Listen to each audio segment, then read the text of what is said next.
Abhishek Saha, third professional MBBS student of Shantiniketan medical college. तो बहुत सारे स्टूडेंट सेकंड राउंड के काउंसलिंग को लेकर बहुत सारे जो डाउट्स है वो मुझे पूछ रहे हो, तो मैं डाउट्स क्लियर कर देता हूँ इस वीडियो में। ठीक है, मैं बहुत सारा बात करूँगा इस वीडियो में आपको, एंड आई थिंक कि इस वीडियो के बाद आपका जो सारे डाउट्स हैं वो क्लियर हो जाएंगे। ओके, तो अब देखो, फर्स्ट ये बात है कि रजिस्ट्रेशन जो है वो स्टार्ट हो चुका है, एंड रजिस्ट्रेशन किसको करना है वो मैंने बता दिया। रजिस्ट्रेशन उसको करना है जिसने फर्स्ट राउंड में पार्टिसिपेट नहीं किया था, या फिर फर्स्ट राउंड में आपने पार्टिसिपेट किया था लेकिन फ़ी पेमेंट नहीं किया था रजिस्ट्रेशन के बाद, या फिर आपने फर्स्ट राउंड में रजिस्ट्रेशन एंड फी पेमेंट किया था लेकिन वेरिफिकेशन के लिए नहीं गए, या फिर वेरिफिकेशन के लिए गए लेकिन वहाँ पर आपके पास सफिशिएंट डॉक्यूमेंट नहीं था, तो आप डॉक्यूमेंट वेरिफिकेशन जो है वो नहीं करवा पाए, वहाँ पर आपको रिजेक्ट कर दिया गया। तो इन तीनों केस के लिए, मतलब एक कि आप रजिस्ट्रेशन नहीं किए, एक आपने रजिस्ट्रेशन किया लेकिन फी पेमेंट नहीं किया, एक आपने वेरिफिकेशन ही नहीं करवाया, तो इन तीनों केस में आपको सेकेंड राउंड में क्या करना पड़ेगा, फिर से रजिस्ट्रेशन करना पड़ेगा। मतलब अगर आपने फर्स्ट राउंड में रजिस्ट्रेशन नहीं किया, फर्स्ट राउंड के काउंसलिंग में रजिस्ट्रेशन नहीं किया, पार्टिसिपेट नहीं किया है, तो सेकेंड राउंड में आप पार्टिसिपेट कर सकते हो,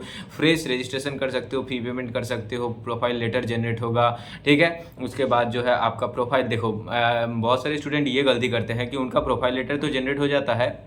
लेकिन वेरिफिकेशन के लिए प्रोफाइल लेटर में ही आपका डेजिग्नेटेड कॉलेज दिया रहेगा, एवं एंड वहाँ पर आपको जाना पड़ेगा किसके लिए, तो वहाँ पर ही आपको जाना पड़ेगा आपका डॉक्यूमेंट वेरिफिकेशन के लिए। तो डॉक्यूमेंट वेरिफिकेशन के लिए आपको डेजिग्नेटेड कॉलेज में जाना पड़ेगा। कौन कौन से डॉक्यूमेंट देने हैं उस डॉक्यूमेंट के लिस्ट मैंने बार बार बता रखा है पिछले वीडियोज़ में, तो वो लिस्ट अगर आपको लगे तो वो लिस्ट मेरे से ले लेना। ठीक है, अगर आपको काउंसलिंग रिगार्डिंग अगर हेल्प लगे तो व्हाट्सएप नंबर मैं कॉमेंट सेक्शन में डाल दूंगा, उसके थ्रू आप पेड काउंसलिंग सर्विस ले सकते हो, मुझे कॉन्टैक्ट कर सकते हो, अप टू कॉलेज एडमिशन में गाइड कर दूंगा। अब देखो, बाकी जिसने अपग्रेडेशन करवाया है या फिर जिसका चॉइस फिलिंग, मतलब फर्स्ट राउंड में आपने चॉइस फिलिंग नहीं कर पाए, आप फेल हो गए, चॉइस फिलिंग नहीं दे पाए कोई कॉलेज, ठीक है, चॉइस लॉक नहीं कर पाए, कोई कुछ भी गलती हो सकता है, या फिर आपने फर्स्ट राउंड में जो कॉलेज मिला उस कॉलेज में आपने एडमिशन नहीं लिया होगा, तो ये जो सारे, या फिर आपने जो चॉइस फिलिंग दिया था फर्स्ट राउंड में, तो वो जो चॉइस आपने दिया तो उसमें से कोई भी कॉलेज आपको फर्स्ट राउंड में अलॉट नहीं हुआ है, तो ये सारे रीज़न कुछ भी हो सकता है। या फिर आपको एडमिशन, मतलब कोई भी कॉलेज मिल गया था लेकिन आप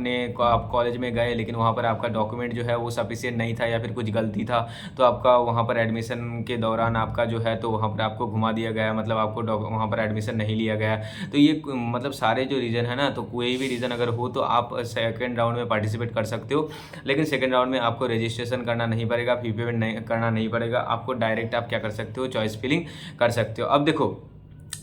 फर्स्ट राउंड का जो चॉइस फिलिंग था, तो वो आप ऐसा मत करना कि फर्स्ट राउंड में आप ऐसे सोचते रहो कि हाँ मैंने तो फर्स्ट राउंड में चॉइस फिलिंग कर दिया तो सेकंड राउंड में मुझे चॉइस फिलिंग करना नहीं होगा, ऐसा नहीं है। सेकंड राउंड में भी आपको चॉइस फिलिंग करना पड़ेगा। फर्स्ट राउंड में आपने जो चॉइस फिलिंग किया था वो अलग है, सेकंड राउंड में आप जो चॉइस फिलिंग करेंगे वो अलग है। ठीक है, फर्स्ट राउंड का choice filling and second round का चॉइस फिलिंग दोनों ही अलग है, ये याद रखना। सेकंड राउंड में आपको फ्रेश चॉइस फिलिंग करना पड़ेगा, फिर से अलग से जो चॉइस है वो देना पड़ेगा, कॉलेजेस देना पड़ेगा।